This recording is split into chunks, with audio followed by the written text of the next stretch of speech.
I never thought I'd be the kind of mother who checked her daughter's phone. That's what I told myself for years, that trust was everything, that privacy mattered, that I wasn't going to be one of those paranoid parents who micromanaged every text message and social media post. But midnight has a way of changing your principles, especially when you're standing in the doorway of your 15-year-old daughter's bedroom, watching the blue light from her screen illuminate her face in the darkness, and you just know that something is terribly wrong. Maya didn't hear me at first. She was too absorbed in whatever conversation was unfolding on that screen, her thumbs moving rapidly across the glass, her expression shifting between concentration and something else I couldn't quite place. Anxiety, excitement, fear. At 15, my daughter had become a mystery to me in so many ways, but I'd attributed that to normal teenage development. Now, standing there in my oversized sleep shirt and bare feet, I wondered how much I'd missed while convincing myself that giving her space was the same thing as being a good parent. Maya? My voice came out softer than I intended, almost apologetic for interrupting whatever private moment I'd stumbled into. She jumped so violently that her phone went flying, landing face down on the carpet beside her bed. The guilt that flashed across her face was immediate and unmistakable, followed quickly by defensive anger, the standard teenage response to being caught doing something they shouldn't. "Mom, God, you scared me." She clutched her chest dramatically, but her eyes had already darted to where her phone lay on the floor. "Why are you creeping around in the middle of the night?" "I heard voices," I said, which was true. I'd gotten up to use the bathroom and heard the low murmur of conversation through her door. At first, I thought she'd left a video playing, but the pauses between sounds suggested something more interactive. "Who are you talking to at this hour?" "Nobody, just watching TikToks." She reached for her phone, but I was faster. Something in my gut, that maternal instinct people talk about but you don't fully understand until you have children of your own, told me to pick it up before she could. The screen was still lit. I saw the messaging app open, a conversation thread that seemed to stretch back for days, maybe weeks. But what made my blood run cold wasn't the length of the conversation. It was the name at the top of the screen. Marcus. My ex-husband. Maya's father. The man I'd divorced 3 years ago after discovering he'd been having an affair with his paralegal, a woman barely 10 years older than Maya was now. "Give it back!" Maya lunged for the phone, but I'd already stepped backward into the hallway, my heart pounding so hard I could feel it in my throat. "Why are you texting your father at midnight?" I scrolled up, my eyes scanning messages that made less and less sense the more I read. "Maya, what is this? She doesn't need to know yet. Just a little longer? What doesn't she need to know?" The pronoun was obviously me. My daughter and my ex-husband had been conspiring about something, discussing me in third person like I was the subject of some elaborate plan. My hands started to shake as I continued reading, going further back in the conversation history. "Mum, please, it's not what you think." "Then what is it?" I looked up from the screen, meeting my daughter's eyes. Tears were streaming down her face now, but I couldn't tell if they were tears of guilt or frustration or fear. "Maya, talk to me. What's going on?" She sat down heavily on her bed, pulling her knees up to her chest. At 15, she looked so much like me at that age. Same dark curly hair, same olive skin, same stubborn chin. But she had her father's eyes, those deep brown eyes that I'd once found so trustworthy and kind before I learned how easily they could lie. "You wouldn't understand," she whispered. "Try me." But even as I said it, I was still reading. The messages went back months. Months. Long conversations about me, about our life, about things Maya had apparently been reporting to Marcus like some kind of spy in our own home. My work schedule, my dating life, or lack thereof. Whether I'd seemed happy or sad on any given day. And woven through it all, Marcus's responses, which range from sympathetic to manipulative, always positioning himself as the understanding parent, the one who really got what Maya was going through. "Has he been asking you to spy on me?" The question came out harsher than I intended, but I was too stunned to moderate my tone. No, it's not like that. Maya's voice rose, defensive and desperate. You don't understand what it's like for me being stuck in the middle of you two. Dad actually listens to me. He doesn't just lecture me about grades and curfews and whether I've done my chores. He treats me like I'm a real person with real feelings. The words hit like a slap. I don't treat you like a real person. That's not what I meant. That's exactly what you meant. I sat down in her desk chair, on my legs suddenly too weak to support me. The phone felt heavy in my hand, weighted with betrayal. Maya, your father cheated on me. He destroyed our family. You know this. He made a mistake. The words burst out of her with surprising vehemence. People make mistakes, Mum. That doesn't make him evil. It doesn't mean he stopped being my dad. And there it was, the argument we'd been having in various forms ever since the divorce. I'd tried so hard not to trash-talk Marcus in front of Maya, to let her maintain a relationship with her father despite what he'd done to our marriage. But apparently, my restraint had backfired. She'd interpreted my silence as coldness, my boundaries as cruelty. I never said he wasn't your dad, I said carefully, trying to keep my voice level. But that doesn't mean he gets to use you to keep tabs on me. These messages, Maya, he's asking you things that aren't appropriate. He's putting you in the middle. I'm already in the middle. I've been in the middle since you two separated. She was crying harder now, her voice breaking. Do you know what it's like having to live two separate lives? Having two bedrooms, two sets of rules, two different versions of the same story. And neither of you ever tells me the truth about anything. What truth? I leaned forward. What are you talking about?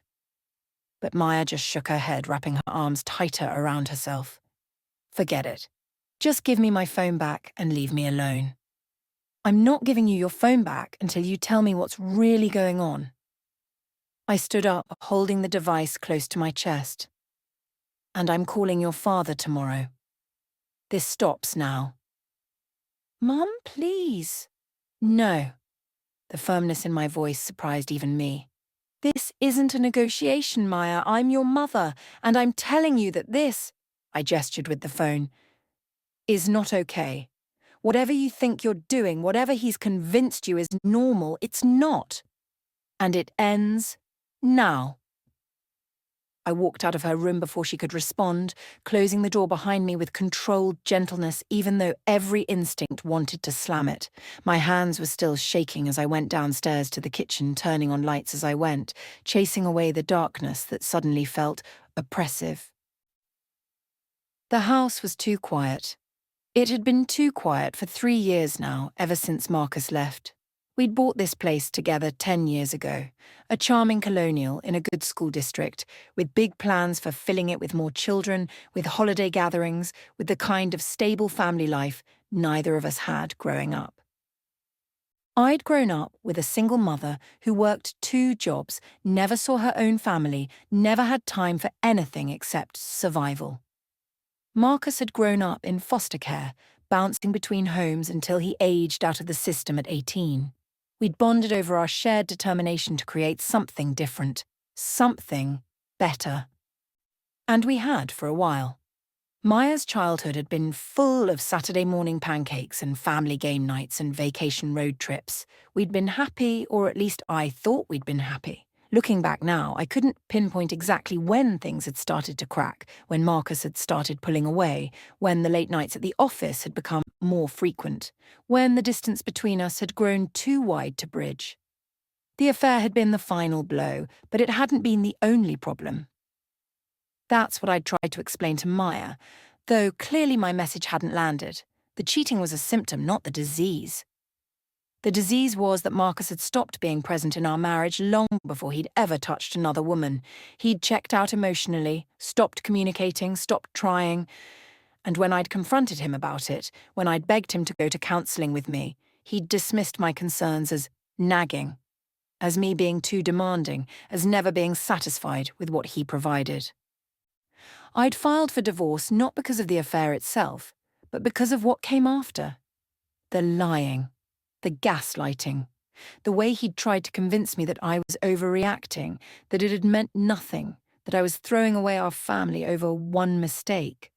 Never mind that the affair had lasted for 8 months.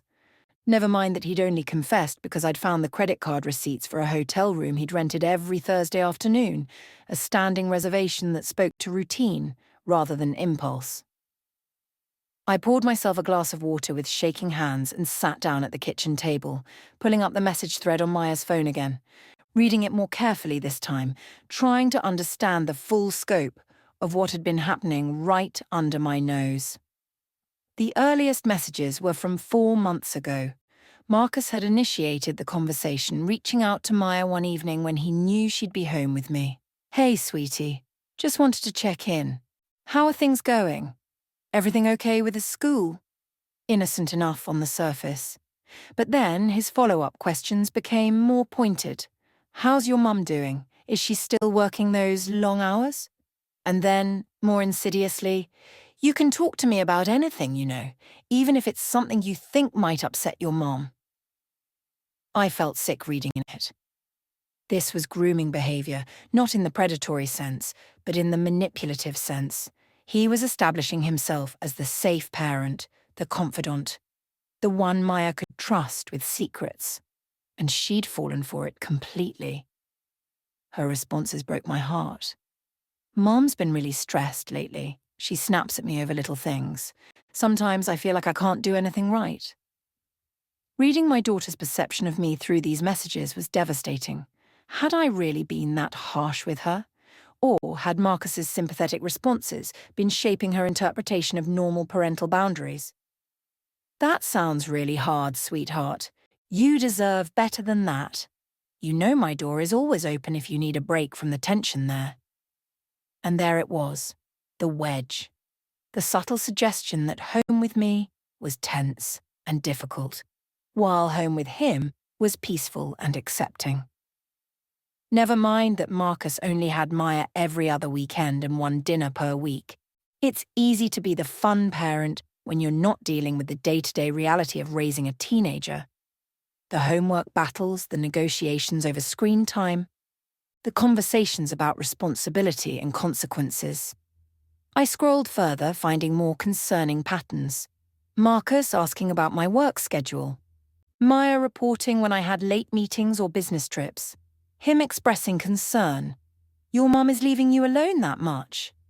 When in reality, Maya had been staying with my sister during those times, not home alone. But Marcus's questions implied I was being neglectful, and Maya seemed to be internalizing that narrative. And then there were the messages about money. "Has your mum said anything about finances? Is she struggling?"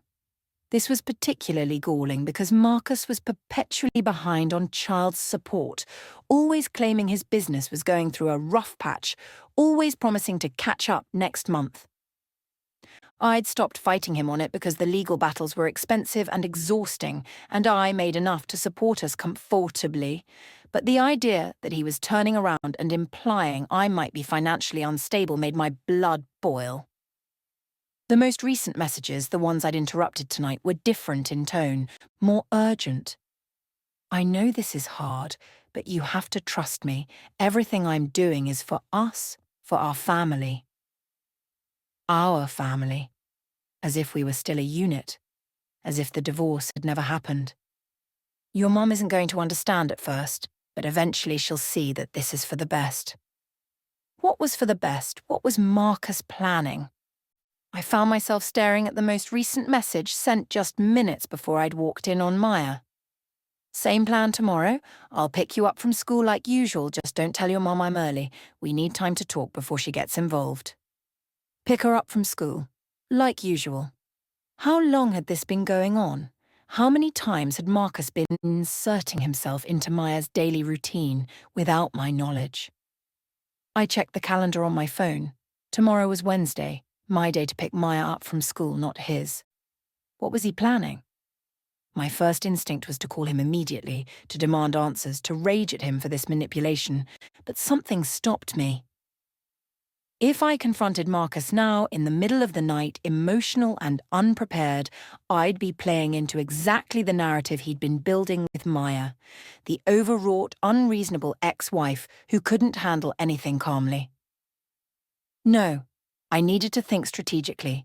I needed to understand what was really happening before I made any moves. I spent the next 2 hours reading every single message in that thread, taking screenshots, making notes. Patterns emerged. Marcus had been systematically undermining my parenting decisions, always framing himself as the more understanding alternative. When I'd grounded Maya for missing curfew, he'd commiserated with her about how strict I was being. When I'd insisted she maintain at least a B average to keep her phone privileges, he'd told her that grades weren't everything and that I was putting too much pressure on her. But more concerning than the undermining was the secrecy. This stays between us, okay? Your mom doesn't need to know about our conversations. She wouldn't understand. He was teaching my daughter that keeping secrets from me was not only acceptable but necessary. He was driving a wedge between us, and I'd been completely oblivious to it until tonight. The sun was starting to rise by the time I finished my deep dive into the messages. I felt hollowed out, exhausted in a way that went beyond lack of sleep. This wasn't just about Marcus trying to win favor with our daughter. This was something more calculated, more deliberate. The references to plans, to timing, to things I didn't need to know yet. It all pointed to something bigger than I'd initially realized. I heard movement upstairs and quickly locked Maya's phone, setting it on the counter. Footsteps in the hallway, the bathroom door closing, the toilet flushing, the sink running. My daughter's morning routine, as familiar to me as my own heartbeat. How many mornings had we shared in this house, the two of us navigating the chaos of school preparations and work deadlines? How many conversations had we had over breakfast? How many small moments of connection that I'd taken for granted? And how many of those moments had been shadowed by her secret communications with Marcus, by the alternate narrative he'd been feeding her about our life together? Maya appeared in the kitchen doorway, still in her pajamas, her eyes red and swollen from crying. We stared at each other across the distance of the kitchen, mother and daughter, and I saw in her face something I'd never seen before, not just guilt or defiance, but genuine fear. "Mom," she started, but I held up my hand. "Sit down," I said quietly. "We need to talk." She hesitated, then walked slowly to the table and sat across from me, pulling her sleeves down over her hands in a gesture I recognized from her childhood. She'd always done that when she was anxious, trying to make herself smaller, more protected. "I'm not angry," I said, which was only partially true. I was angry, but not at her. At least not primarily at her. She was 15, still a child in so many ways, despite her protests to the contrary. She'd been manipulated by someone she trusted, someone who should have known better. "But I need you to be honest with me. Completely honest. Can you do that?" She nodded, not meeting my eyes. "How long has your father been picking you up from school without telling me?" A long pause, then in a small voice. "Since September. 3 months. For 3 months, Marcus had been violating our custody arrangement, seeing Maya on days that weren't his without my knowledge or consent. The betrayal felt crushing, but I kept my expression neutral." "And where do you go when he picks you up?" "Just around. Sometimes we get food. Sometimes we just drive and talk." She looked up at me finally, and the pleading in her eyes was painful to see. "Mom, he's trying to be a better dad. He's really changed." "Changed how?" He's more present. He listens. He's interested in my life." She paused, then added, "He says he realizes now how much he missed when I was younger, how focused he was on work, and he wants to make up for it." The words sounded rehearsed, like she was repeating something Marcus had told her. I recognized the language. It was the same kind of thing he'd said to me during our brief attempts at marriage counseling, right before he'd stopped showing up to the sessions entirely. "Maya, I need you to understand something." I leaned forward, making sure she was looking at me. Your father's attention feels good right now because it's new and intense. But this pattern, this is something he's done before. He's charming and attentive until he gets what he wants, and then he pulls away. I'm not trying to turn you against him, but I need you to be aware of what's happening. You just don't want me to love him, she said, and there was such pain in her voice that it made my chest ache. That's not true. I've never tried to stop you from loving your father. But I won't stand by while he uses you to manipulate situations or undermine our home. Those messages, Maya. He's putting you in an impossible position. He's making you keep secrets from me, making you feel like you have to choose between us. Because I do have to choose. The words burst out of her. That's what divorce is, Mum. Choosing between you. Splitting my time, splitting my loyalty, splitting myself in half so both of you can have a peace. The rawness of her pain stopped me cold. In all our conversations about the divorce, through all the therapy sessions I'd arranged for her, through all my careful attempts to shield her from the worst of it, I'd never fully grasped how deeply she'd been hurt. I'd been so focused on my own betrayal, my own anger at Marcus, that I'd underestimated the complexity of what Maya was experiencing. You're right, I said finally. And I'm sorry. I'm sorry that your father and I couldn't make our marriage work. I'm sorry that you've been put in this position, but, honey, what he's doing now, it's not helping you. It's making things harder. How do you know? She was crying again, frustrated tears running down her cheeks. How do you know what helps me or not? Maybe having a relationship with Dad that isn't monitored by you is exactly what I need. If that's what you need, then we can arrange for that. Through proper channels, with clear boundaries that respect everyone involved. But not like this.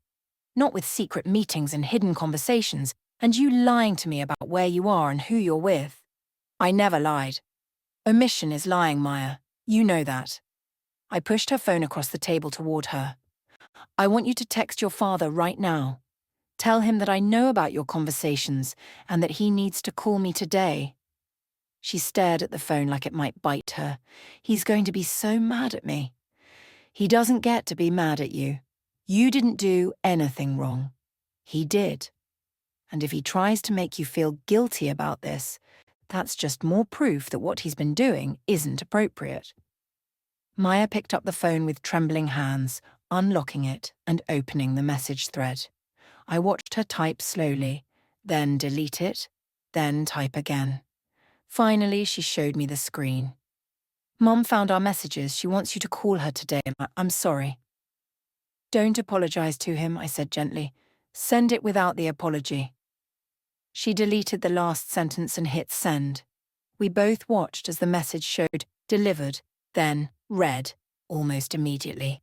He was awake, probably had been awake all night wondering if Maya was going to get caught. The 3 dots appeared indicating he was typing a response. Then they disappeared, then appeared again, then disappeared. Finally, a message came through. I'll call your mum. Don't worry about anything. This is between the adults. I love you. I felt my jaw clench reading it. Even in this moment, he was positioning himself as the protective parent, the one shielding her from adult problems. Never mind that he was the one who'd created this whole mess by involving her in the first place. You need to get ready for school, I said, checking the time. It was almost 7:30, and Maya needed to be out the door by 7:50 to catch her bus. Am I in trouble?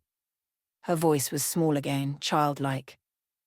No, but things are going to change. Your father and I need to have a serious conversation about boundaries, and until we do, his visitation is going back to exactly what the custody agreement says.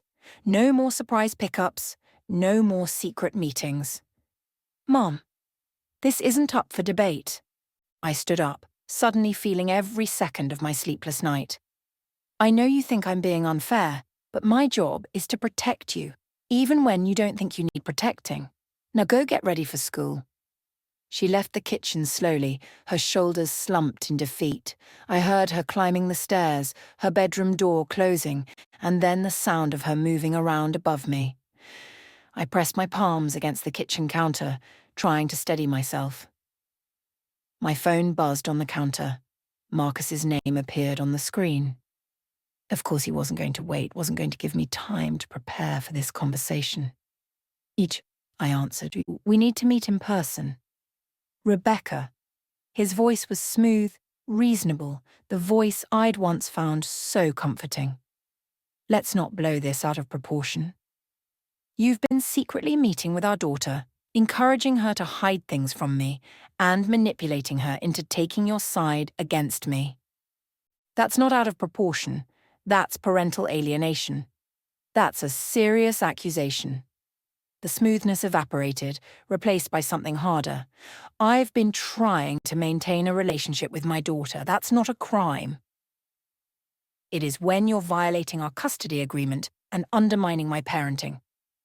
We have a legal arrangement, Marcus. You don't get to just ignore it because you want more time with Maya. Maybe if you were more flexible about the custody arrangement, I wouldn't have to... Have to what? Sneak around? Turn our daughter into a spy? Teach her that keeping secrets from her mother is normal? I could feel my control slipping, my voice rising. I forced myself to take a breath, to lower my voice. We need to meet. Today. Without Maya. We're going to discuss boundaries and you're going to agree to respect them or I'm calling my lawyer. There was a long pause. Then, fine. My office at 1. Neutral location. The coffee shop on Main Street. 1 o'clock. Fine, he said again, and hung up without saying goodbye. I stood there holding my phone, my hand shaking slightly. The coffee shop was public, which meant we'd both have to keep our voices down, maintain some level of civility. I didn't trust myself in a private space with him right now, didn't trust that I wouldn't say things that couldn't be unsaid. The morning passed in a blur. Maya emerged from her room dressed for school, grabbed a granola bar without making eye contact with me, and left for the bus stop without saying goodbye. I watched from the window as she trudged down the driveway, her backpack hanging off one shoulder, her posture radiating misery. Had I handled that wrong? Should I have been more understanding, more sympathetic to her perspective? But no, there had to be consequences for deception, had to be boundaries around what was acceptable. I couldn't parent from a place of guilt or fear of her displeasure. I called my sister Emma at 8:30, needing someone to talk to, someone who knew the whole messy history of my marriage and could give me perspective. He's been doing what? Emma's voice rose with each word. That manipulative piece of... I know, I interrupted, I know. But I need to stay calm about this. I can't go into this meeting angry. Why not? You should be angry. Rebecca, he's using your daughter as a pawn in whatever twisted game he's playing. You have every right to lose your mind right now. But that's what he wants. I was pacing my kitchen, unable to stand still. He wants me to be the hysterical ex-wife. That's the narrative he's been building with Maya, that I'm unreasonable, that I overreact, that he's the calm, rational parent. So what are you going to do? I don't know yet. I need to understand what he's really after. Those messages... Emma, there's something bigger happening here, something he's planning. I just can't figure out what it is. Do you want me to come to the meeting with you? I considered it. Emma had always been my fiercest defender, ready to go to bat for me at a moment's notice, but her presence might escalate things, might make Marcus defensive. No, I said finally. I need to do this alone. But can you be available by phone? Just in case. Of course. And Rebecca, don't let him manipulate you. He's good at that, remember? He's had a lot of practice.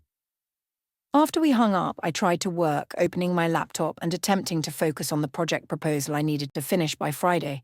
But my mind kept drifting back to those messages, to the patterns I'd noticed, to the gaps in the story that still didn't make sense. Why now? Why had Marcus suddenly become so invested in having a closer relationship with Maya? For the first year after our divorce, he'd barely maintained his visitation schedule, frequently cancelling at the last minute or showing up late.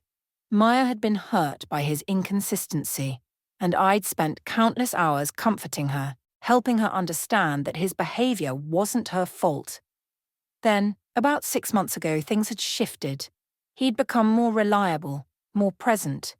He'd started texting Maya regularly, sending her funny memes and asking about her day. At the time, I'd been relieved, grateful that he was finally stepping up as a father. I'd thought it was growth, maturity, maybe even remorse for the damage he'd caused. Now I saw it differently. This hadn't been spontaneous growth.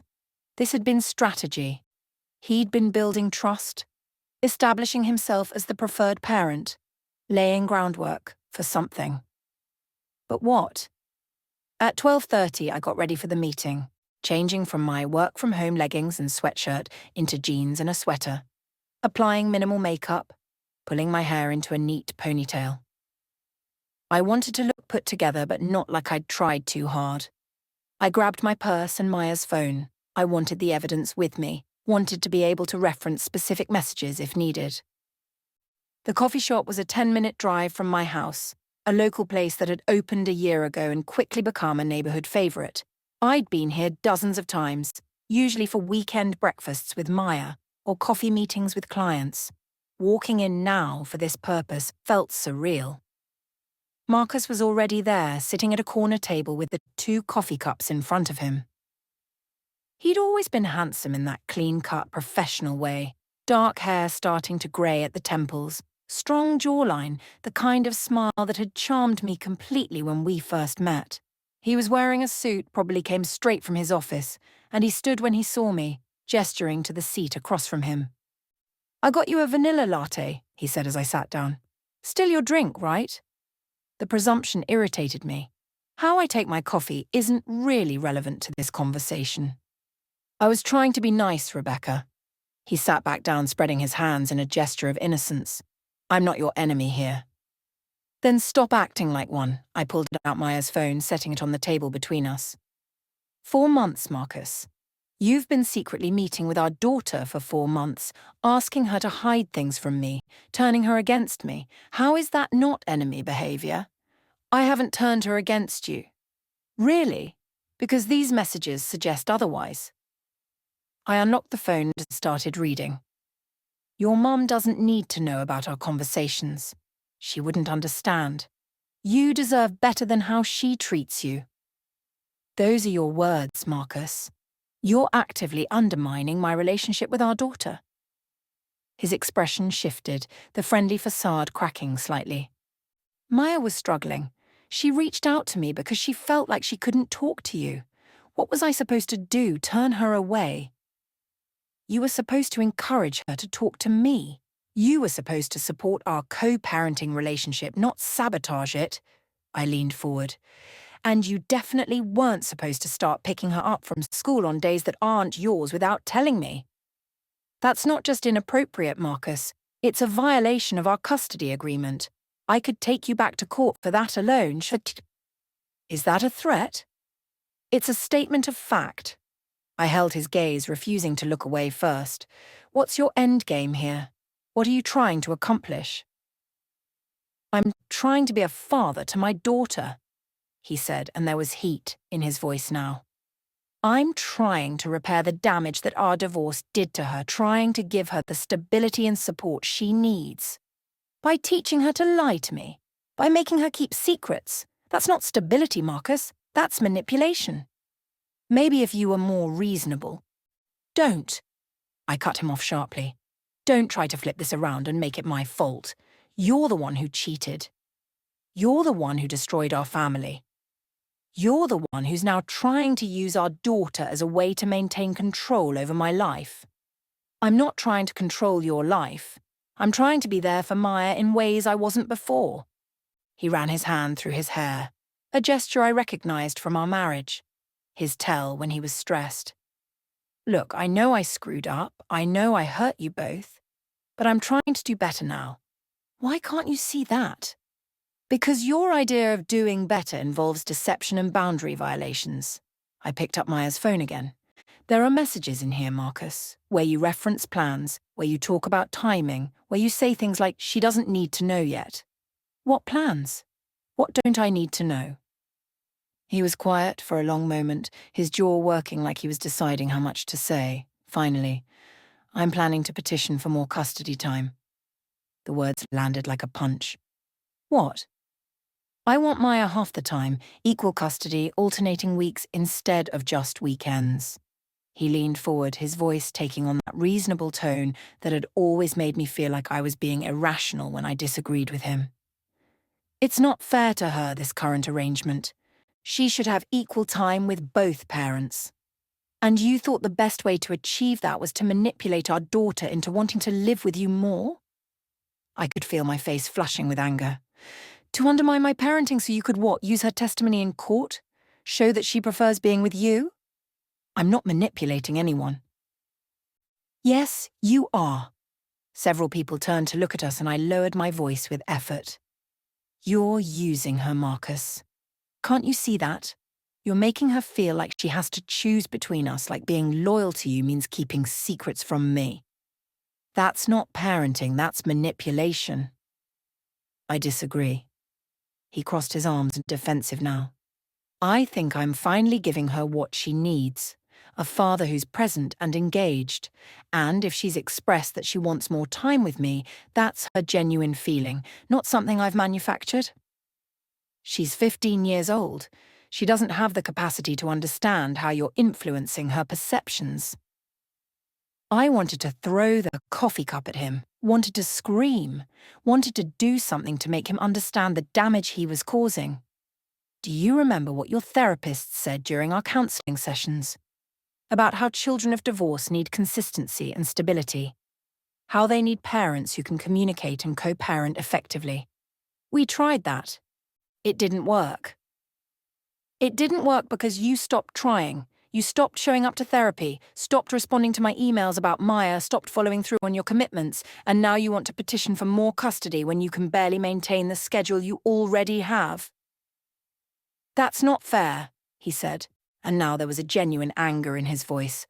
I've been consistent for months now. I haven't missed a single visitation. I've been at every parent-teacher conference, every school event. I've proven that I can be reliable. By violating our agreement, by manipulating our daughter. I realized I was shaking, my hands gripping the edge of the table. You can't use evidence of your manipulation as proof that you deserve more custody. We stared at each other across the table, years of anger and hurt and betrayal hanging between us. I'd thought I was past this, thought I'd processed my feelings about the divorce and moved on. But sitting here now, facing his self-righteous justifications, I felt like I was right back in those early days when I was still trying to understand how the man I'd loved and trusted had become a stranger. What do you want, Rebecca? Marcus asked finally, his voice tired. What would make this okay with you? I want you to follow our custody agreement. I want you to stop having secret meetings with Maya. I want you to stop undermining my parenting decisions. And I want you to drop this custody petition. I can agree to the first 3, he said. But I'm not dropping the petition. Maya deserves more time with me. Then I'll fight it. The words came out with more certainty than I felt. I'll hire a lawyer and I'll fight you in court. And I'll make sure the judge knows about every boundary you've violated, every manipulation you've attempted. Go ahead. He stood up, leaving his coffee untouched. But you should know, Maya's going to testify that she wants to live with me. Are you prepared to force your daughter to choose between us in front of a judge? The threat was clear. He knew that the worst possible scenario for Maya would be having to publicly state her preference, having to hurt one parent to choose the other. And he was willing to put her through that to get what he wanted. You're unbelievable, I whispered. I'm a father who loves his daughter. He picked up his jacket from the back of his chair. Think about what's best for Maya, Rebecca. Not what's best for your ego. Not what makes you feel like you're winning. Think about what's actually best for our daughter.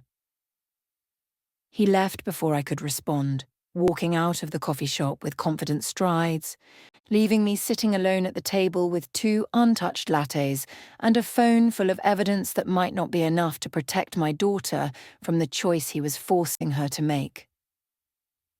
I sat there for a long time, trying to process what had just happened.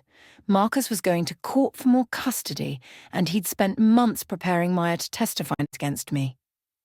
Everything he'd been doing, the secret meetings, the sympathetic texts, the undermining of my parenting, had been building toward this moment. And I'd been completely blindsided. My phone buzzed with a text from Emma. "How'd it go?"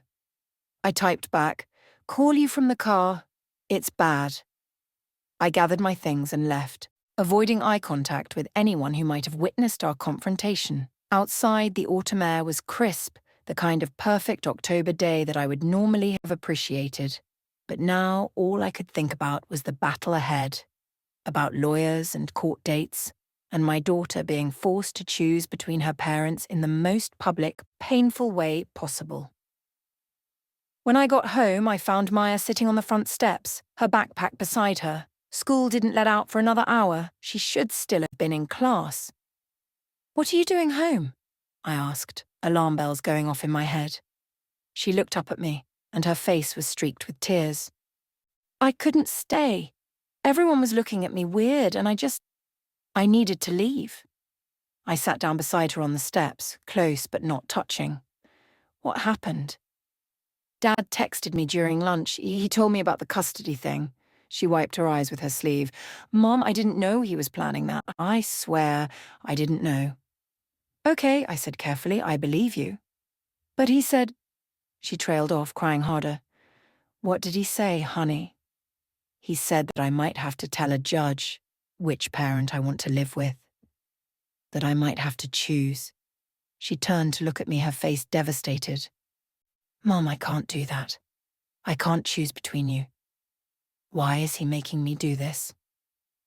I pulled her into my arms, holding her while she sobbed. This was exactly what I'd been afraid of. Exactly what Marcus should have been trying to protect her from, but instead he'd weaponized it, used it to create more guilt and confusion. "You're not going to have to choose," I said, even though I wasn't sure if that was true. "Your dad and I are the adults. This is our problem to solve, not yours." But he said, "I don't care what he said. You are not responsible for fixing this situation. You didn't create it, and you don't have to resolve it." I pulled back to look at her face. "Maya, I need you to understand something. What your dad is doing, putting this on you, it's not okay. It's not fair to you, and it's not what a parent should do." "But he says he just wants more time with me. What's wrong with that?" "Nothing's wrong with wanting more time with you. What's wrong is using you as a weapon to get it." I brushed her hair back from her face. "Come on, let's go inside." We spent the rest of the afternoon on the couch, Maya curled up next to me the way she used to when she was little, before everything got so complicated. We didn't talk about Marcus or custody or the impossible choices ahead. We just sat together. And I tried to remember when parenting had felt simple, when my biggest worry had been whether she'd finished her homework or eaten enough vegetables. My phone buzzed repeatedly with messages from Marcus, but I ignored them all. Whatever he had to say could wait. Right now, my daughter needed me to just be present, to be the stable parent she deserved. Around dinner time, Maya finally spoke. "Mom, can I ask you something?" "Anything." "Do you hate Dad?" The question shouldn't have surprised me, but it did. I thought carefully about my answer, knowing that whatever I said would matter. "No," I said finally. "I don't hate him. I'm angry with him, and I'm hurt by choices he's made. But hate? No. He's your father, and he's part of you, and I could never hate someone you love." She was quiet for a moment. Then, "He says you do. He says you've never forgiven him for the affair, that you use me to punish him." The accusations stung, even secondhand. "That's not true, Maya, and I think deep down, you know it's not true." "I don't know what's true anymore." Her voice was small, lost. "Everyone has a different version of the same story, and I don't know which one to believe." "So, then don't believe anyone's version. Trust your own experience. Trust what you've seen and felt, not what anyone tells you to think." She nodded, but I could tell she was still processing, still trying to navigate the impossible terrain of having two parents who were at war. That night, after Maya had gone to bed, I finally listened to the voicemails, Marcus had left. 3 of them, each progressively more agitated. Rebecca, we need to talk about how you handled things with Maya today. You can't just poison her against me. Delete. I'm serious, Rebecca. If you're going to turn this into a battle, you need to think about what that's going to do to Maya. This is on you. Delete. Call me back. We need to figure out how to handle this like adults. Which apparently means I need to be the reasonable one, as usual. Delete. I blocked his number. Whatever he needed to say to me could go through lawyers now. I was done trying to co-parent with someone who saw our daughter as a pawn rather than a person. I pulled up my laptop and started researching family law attorneys, reading reviews, comparing rates. This was going to be expensive, not just financially, but emotionally. Court battles over custody were brutal, and there was no way to shield Maya from all of it, no matter how hard I tried. But I didn't have a choice. Marcus had forced this confrontation, and now I had to see it through. Around midnight, I heard movement upstairs, and I went up to check on Maya and found her light still on, her phone in her hand. You should be sleeping, I said gently from her doorway. She looked up, guilty. I saw the messaging app open on her screen. Are you talking to your dad? He's worried about me. Of course he was, and of course he was using that worry as another opportunity to position himself as the caring parent, the one who was there for her even in the middle of the night. Maya, give me your phone. Mom, please. I held out my hand. I'm not trying to punish you, but I need to see what he's saying to you. She handed it over reluctantly. I read the recent messages, my stomach sinking with each one. I'm sorry you're in the middle of this, sweetie. Your mum is making this so much harder than it needs to be. I just want to be a bigger part of your life. Why is that so threatening to her? You're old enough to have a say in where you live. Don't let anyone tell you that your feelings don't matter. Each message was perfectly crafted to sound reasonable while subtly undermining me, planting seeds of doubt, positioning himself as the victim of my unreasonableness. Honey, this has to stop, I said, looking at Maya. These conversations, they're not healthy. They're not helping you. But I need to talk to him. He's my dad.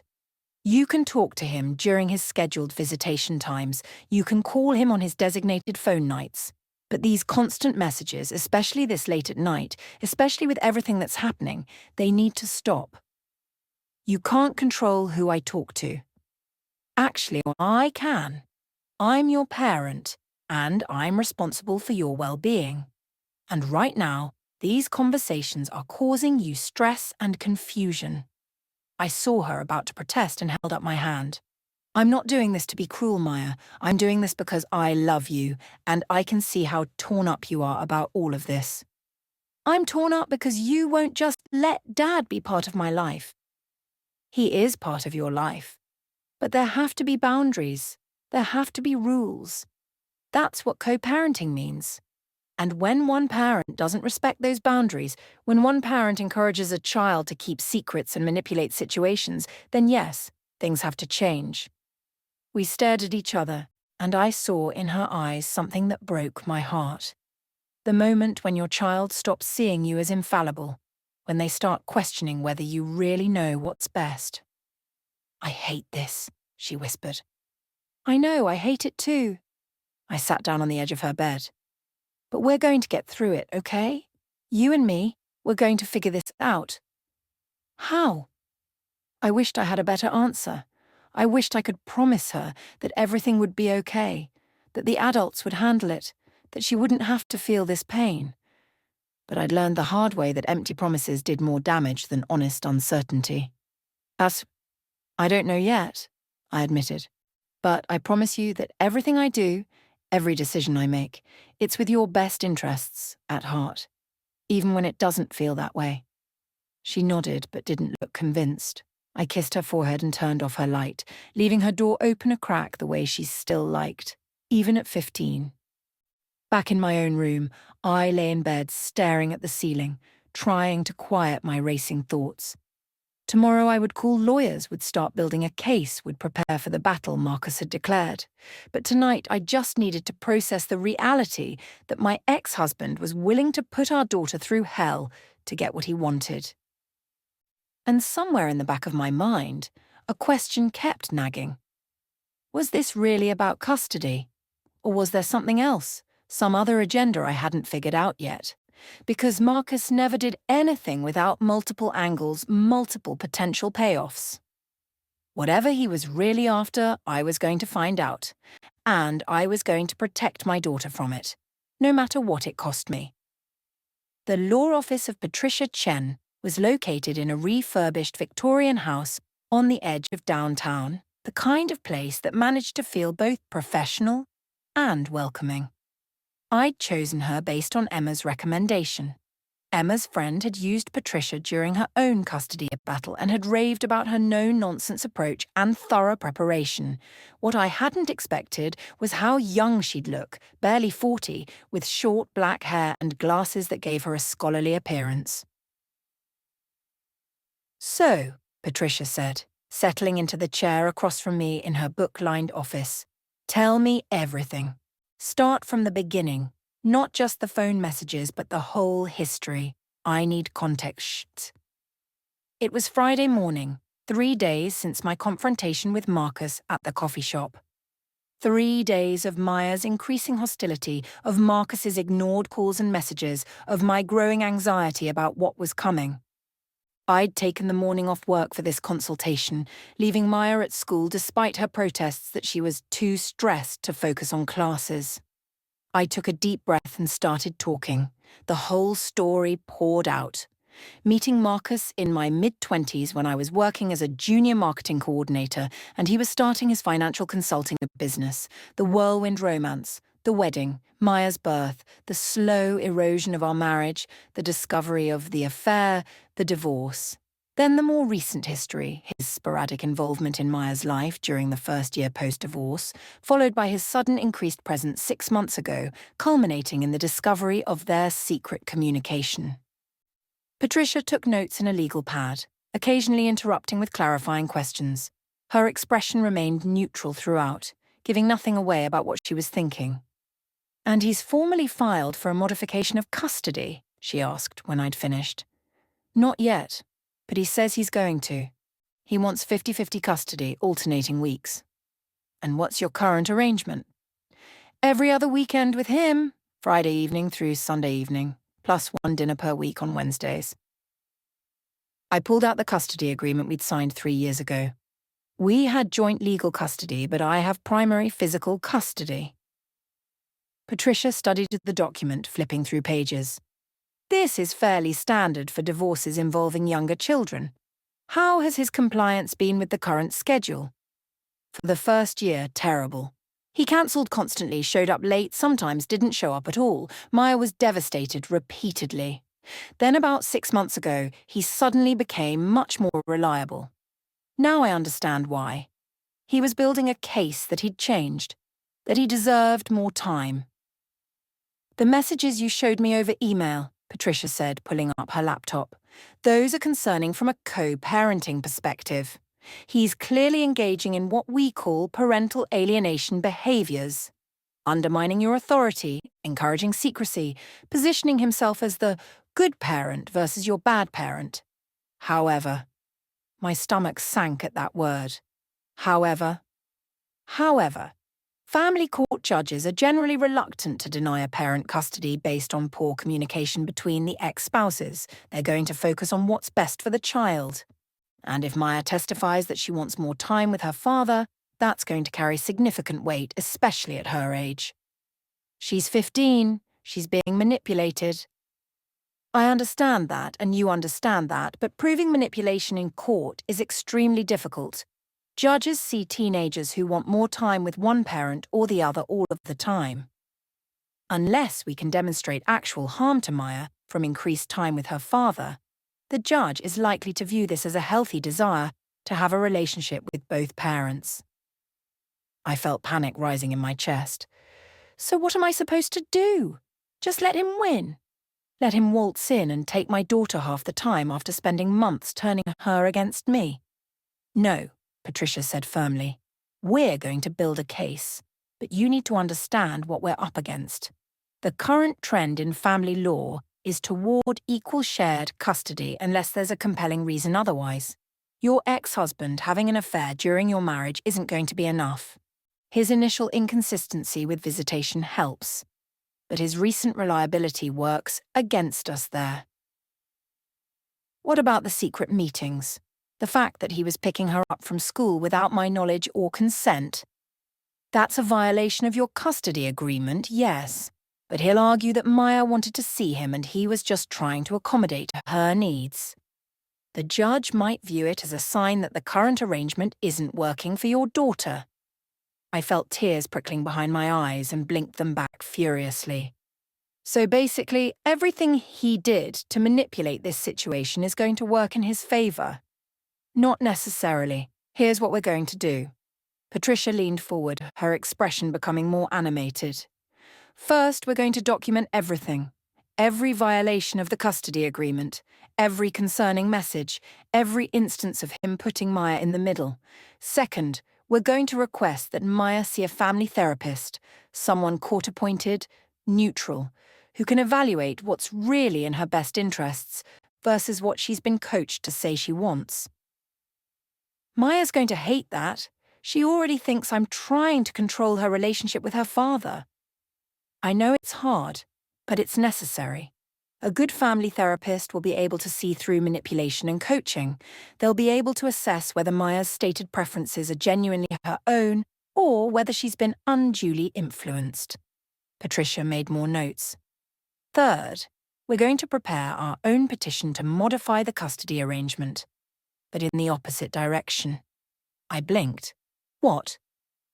If he's been violating the agreement, if he's been engaging in parental alienation behaviors, then we're going to argue that his visitation should be supervised or reduced until he can demonstrate appropriate boundaries. It's a strong countermove, and it gives us leverage. Won't that make things worse with Maya? Possibly in the short term. But Rebecca, you need to think long-term here. If Marcus succeeds in getting 50-50 custody while continuing these manipulation tactics, Maya's going to be pulled in two directions constantly. The damage to your relationship with her, and potentially to her own mental health, could be severe. I knew she was right, but the thought of Maya's reaction when she found out I was trying to reduce Marcus's time with her made me feel ill. There's something else, I said slowly. I've been thinking about his motivations here. Marcus never does anything for just one reason. There's always an angle. What do you mean? I mean, yes, I think he wants to see Maya more. But I also think there's something else going on.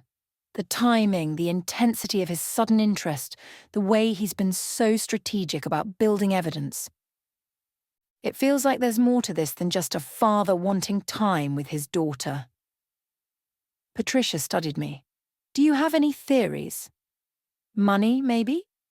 If he has her 50% of the time, his child support obligation goes down significantly. He's been chronically behind on payments, always claims his business is struggling. But he somehow manages to drive a new BMW and take vacations to Cabo. That's definitely possible. We can subpoena his financial records as part of discovery. If he's been misrepresenting his income to avoid child support, that's going to look very bad to a judge. There's also his girlfriend, I said, suddenly remembering. The one he had the affair with, Jennifer. They broke up about a year ago, but I think he's seeing someone new. Maya mentioned something about meeting someone named Sarah a few months ago. Do you know anything about this Sarah? No, Maya clammed up when I asked about her. But what if... I paused, thinking it through. What if he wants more custody because of this new relationship, like he's trying to prove he's a family man, or she wants to play house with him and his daughter? Patricia made a note. That's worth exploring. We can investigate his current living situation, who's in the home, whether there are any concerns about Maya's environment when she's with him. She looked up at me. Anything else? Any other concerns about his behavior? his home, anything that might be relevant. I thought back through the last 3 years, trying to remember details I might have dismissed at the time. He used to drink a lot. During our marriage, it was never a serious problem, but he'd have a few beers every evening, more on weekends. After the divorce, Maya mentioned once or twice that he seemed tired when she was with him, but I don't know if that was related to drinking or just, I don't know, regular tiredness. We should ask about that in the custody evaluation. If there's substance abuse, that's absolutely relevant. Patricia checked her watch.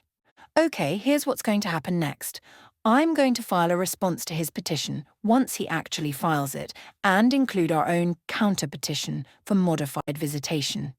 I'm going to request a custody evaluation including a court-appointed therapist for Maya, and I'm going to subpoena his financial records and anything else that might be relevant to his fitness as a parent. How long does this process take? In this county, probably 4 to 6 months before we get a hearing.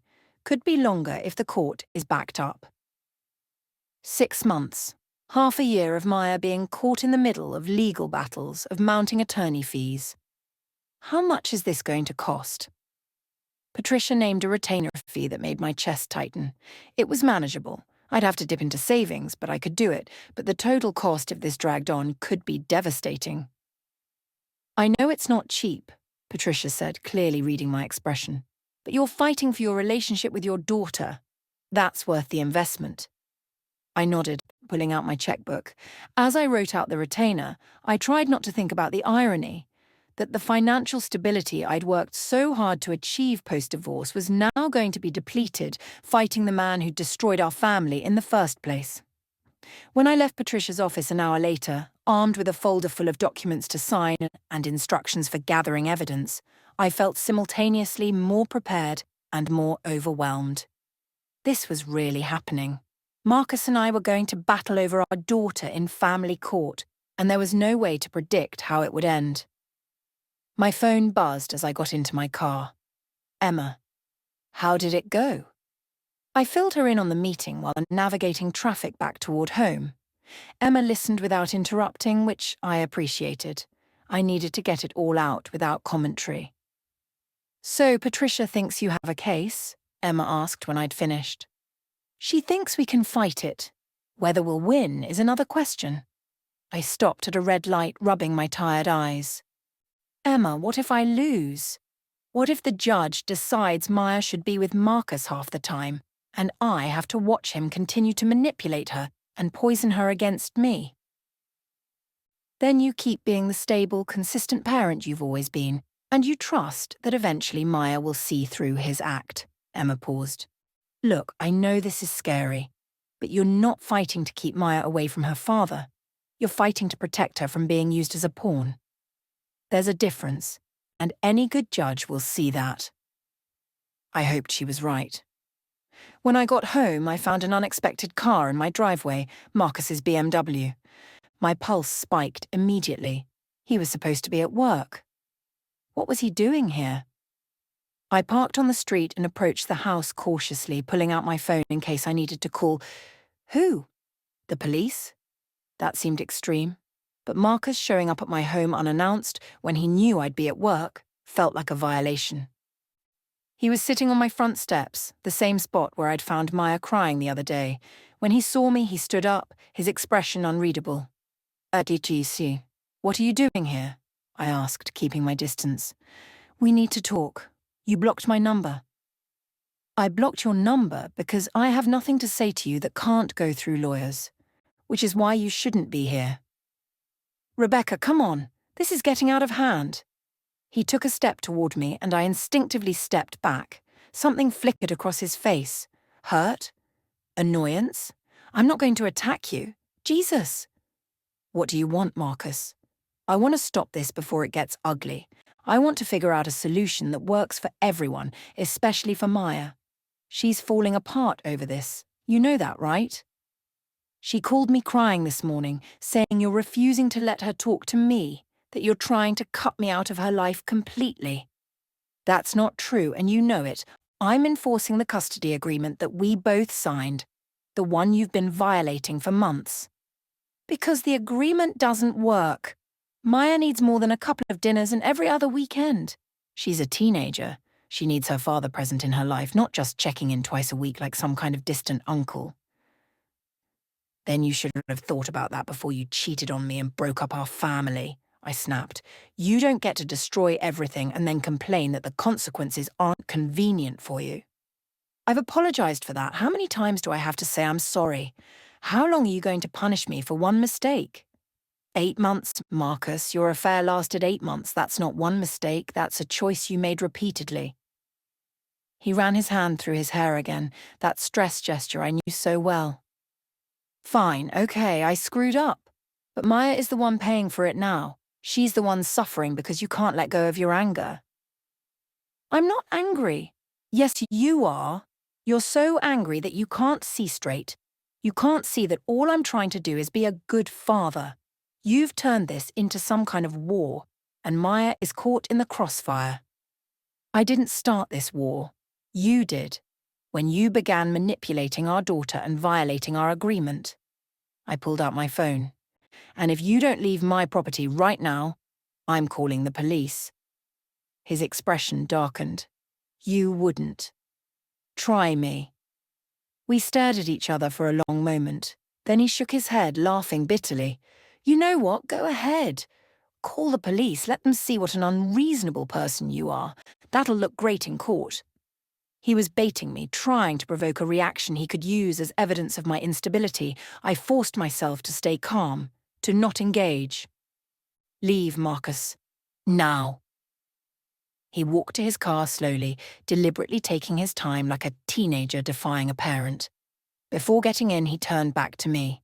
I'm filing the petition on Monday. And I'm going to win, Rebecca, because unlike you, I actually care about what's best for Maya.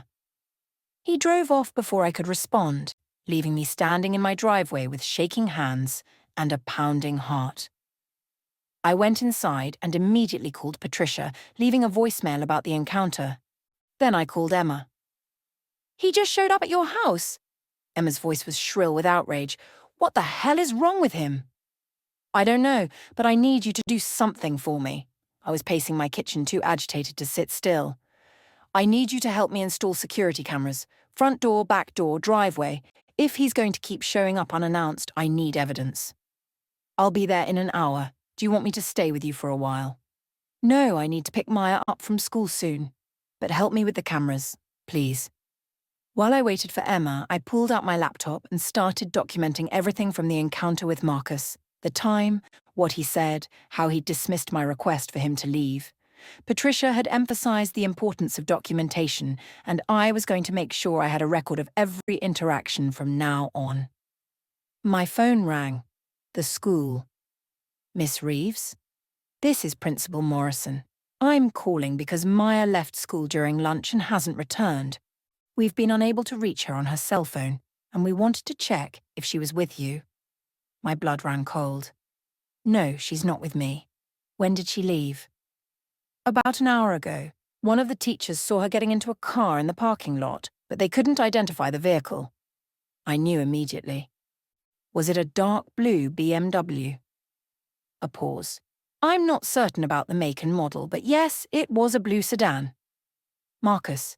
He'd taken her. He'd picked her up from school without my permission, without even telling me, right after confronting me at my house. I'll find her and bring her back, I said, trying to keep my voice steady. Thank you for calling. I hung up and immediately dialed Marcus's number, forgetting I'd blocked it. I unblocked him and called again. It went straight to voicemail. He'd turned off his phone. I tried Maya's number. Also, voicemail. Panic was setting in now, making it hard to think clearly.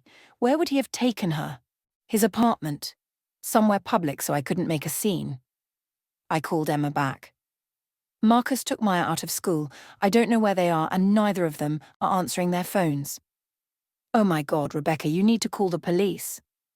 And tell them what? That my ex-husband picked up our daughter from school.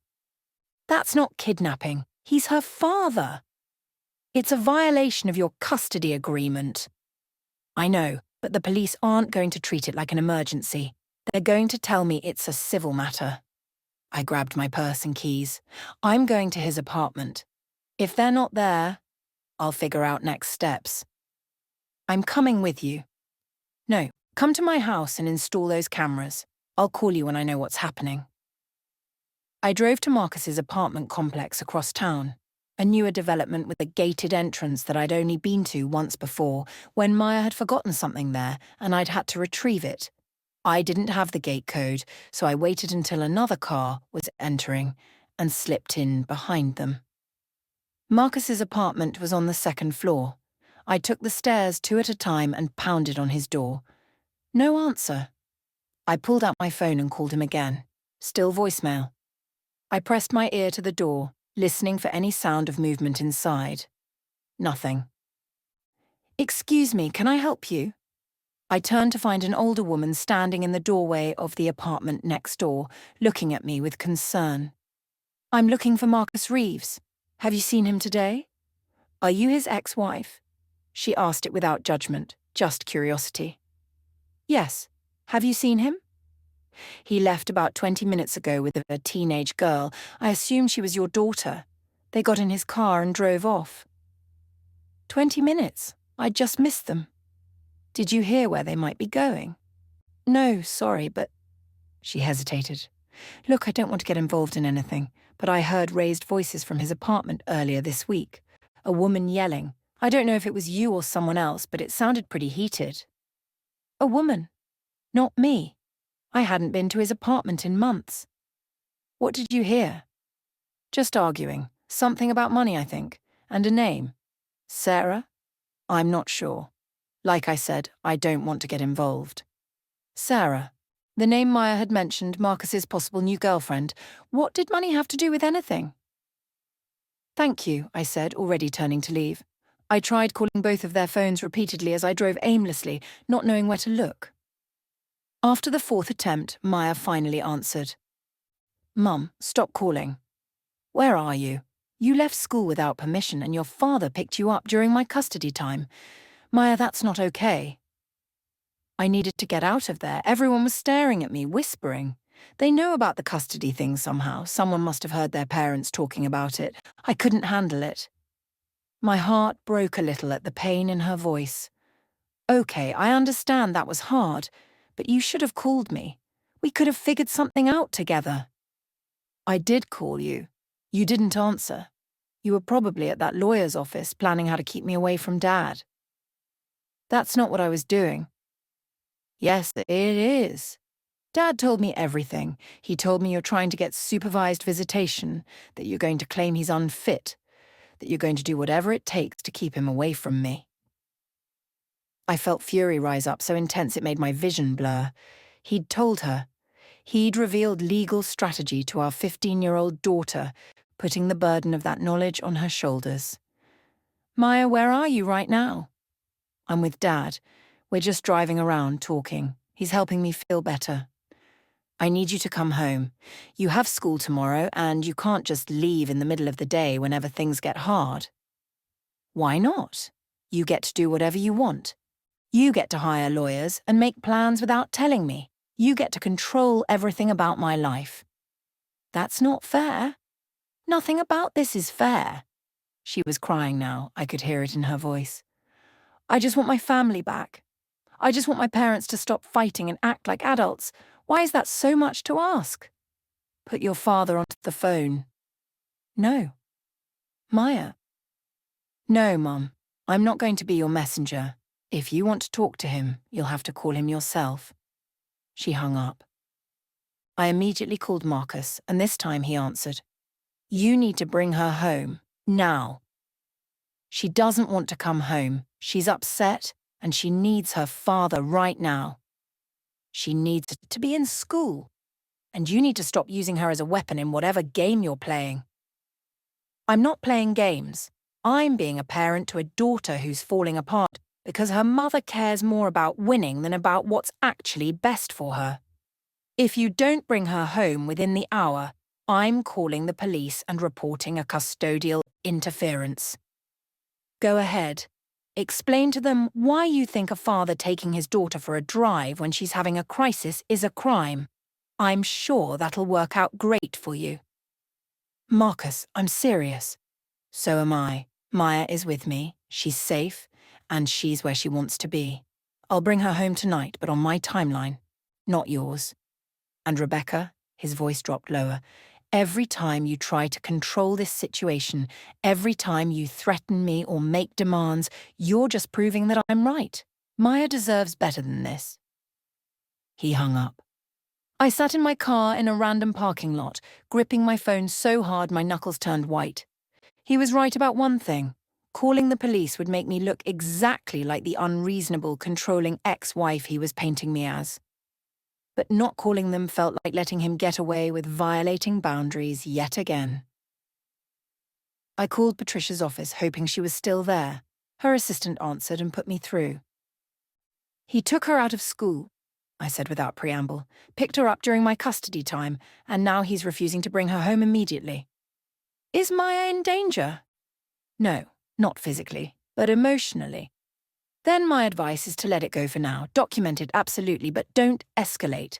Calling the police will just create more drama, and it gives him ammunition to claim you're unstable. Patricia sighed. I know that's not what you want to hear. It's not, but you're right. I pressed my fingers against my eyes, fighting back tears of frustration. Patricia, I feel like I'm losing her. Every day she pulls away a little more, and I don't know how to stop it.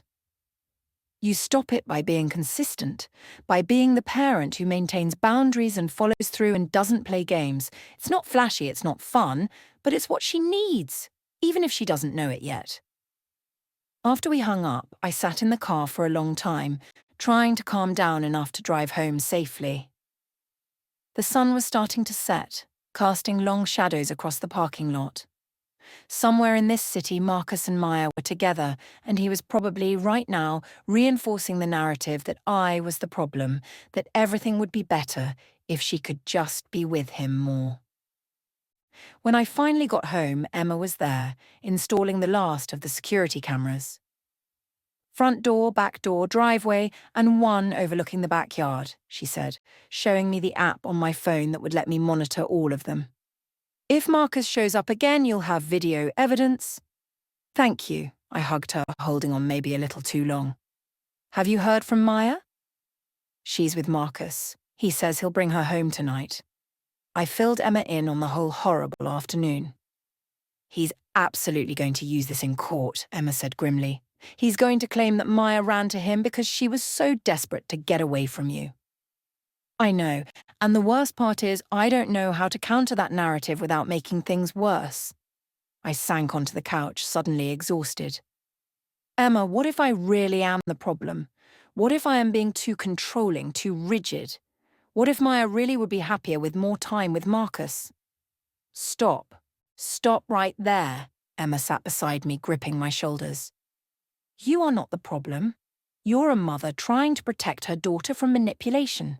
There's a difference between being controlling and having appropriate boundaries. Marcus is the one who's out of line here, not you. Then why does it feel like I'm losing? Because you're in the hard part. The part where doing the right thing feels terrible and doesn't seem to be working. But Rebecca, I've watched you parent Maya for 15 years. You're a good mum. You're consistent, you're loving, you set appropriate limits. That doesn't change just because she's going through a phase of thinking her dad is the better parent. What if it's not a phase? Emma didn't have an answer for that. Marcus finally brought Maya home at 9:30 that night. I watched through the window as they sat in his car in the driveway for several minutes, clearly finishing a conversation. When Maya finally got out, Marcus drove away without even looking at the house. Maya came inside, dropped her backpack by the door, and started to head upstairs without speaking to me. Maya, wait. She stopped, her back to me. I'm tired, Mum. I know, but we need to talk about today. There's nothing to talk about. I left school because I was having a panic attack. Dad helped me calm down. End of story. You can't just leave school in the middle of the day. If you're having a panic attack, you go to the nurse's office or you call me. The nurse's office? She turned around and her expression was withering. So they can what? Give me an ice pack and send me back to class? That's your solution? My solution would be to come get you myself, to take you home or wherever you needed to be. But you didn't give me that chance. Because you were busy with your lawyer, planning how to ruin Dad's life. I'm not trying to ruin anyone's life. I'm trying to protect you. From what? From having a relationship with my father? From being happy? She laughed, but there was no humor in it. You know what Dad said today? He said you've been bitter ever since the divorce, that you've never moved on, that you used me to punish him for leaving you. The words hit like physical blows, each one carefully crafted to wound. Is that what you think? That I'm using you? I don't know what to think anymore. All I know is that when I'm with Dad, I don't feel like I'm walking on eggshells all the time. I don't feel like I'm being judged for every little thing I do. You're not being judged. Yes, I am. You judge everything. My grades, my friends, how I spend my time, how much I'm on my phone. Nothing I do is ever good enough for you. That's not true, Maya. I have expectations for you because I love you and I want you to succeed. That's not the same as judging you. It feels the same. She picked up her backpack. I'm going to bed.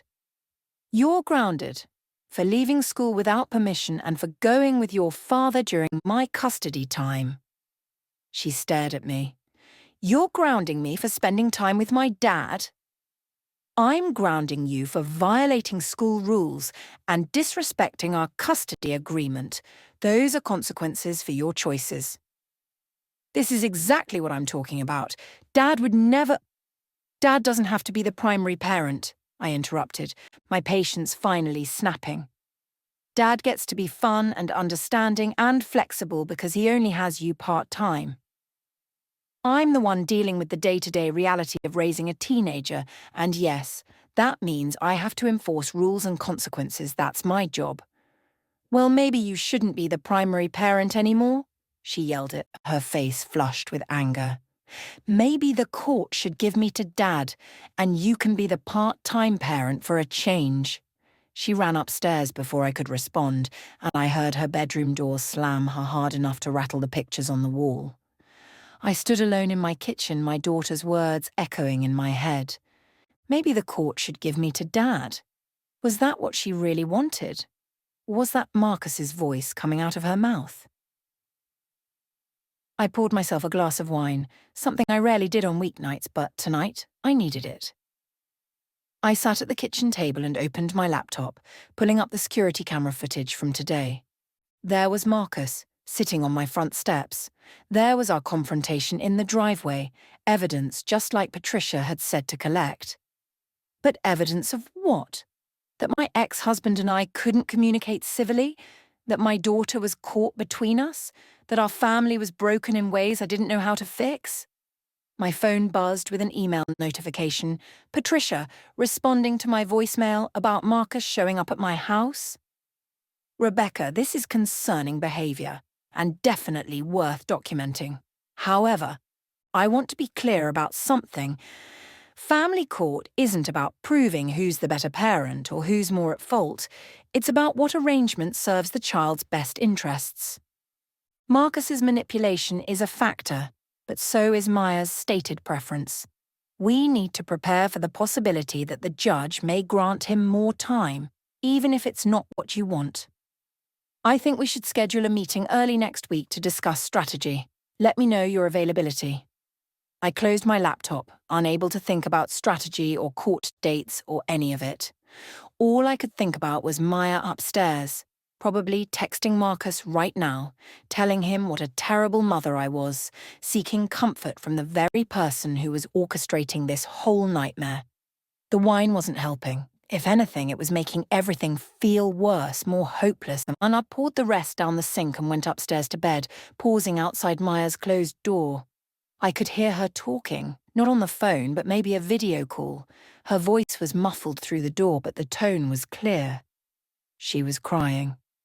I lifted my hand to knock, then let it fall.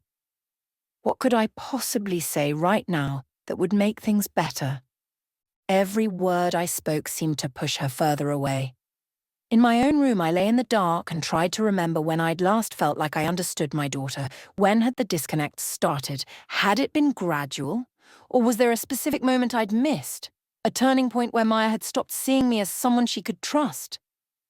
Or had Marcus been right? Had I been so focused on my own pain and anger from the divorce that I'd missed what Maya was really going through? No, I couldn't let him get into my head like that. I'd been a good mother. I'd been present and consistent and loving, but I'd also been hurt and exhausted, and sometimes, yes, probably shorter-tempered than I should have been. I was human. I'd done my best. Was my best good enough? My phone lit up with a text. Unknown number.